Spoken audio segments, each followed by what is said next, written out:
সাকিব আল হাসান তার পুরো cricket career প্রায় শেষ। এখন তো তার বয়স 37।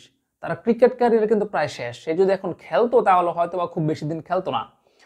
তো এখন সাকিব আল হাসান তার পুরো ক্যারিয়ারে এই ধরনের খারাপ সময় কিন্তু পার করে নাই, যে তাকে বোলিংয়ে নিষিদ্ধ করা হয়েছে, সেখানে আবার তিনি পরীক্ষা দিয়েছেন কিন্তু উত্তীর্ণ হতে পারেন না, এরকমটা কিন্তু কখনোই ঘটে নাই।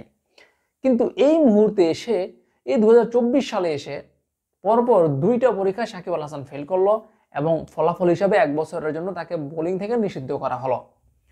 এই জায়গাটাতে কেন সাকিব আল হাসান, মানে হঠাৎ করে কেন সাকিবের এই অবস্থা, তার বোলিংটা হঠাৎ করে এইরকম অবস্থা কেন হলো? এর উত্তরটা আমার মনে হয় 2023 ওয়ানডে বিশ্বকাপে পাওয়া যাবে। 2023 ওয়ানডে বিশ্বকাপে সাকিব আল হাসান শ্রীলঙ্কার বিপক্ষে ম্যাচে বাম হাতের তর্জনীটা আসলে ভেঙে যায়।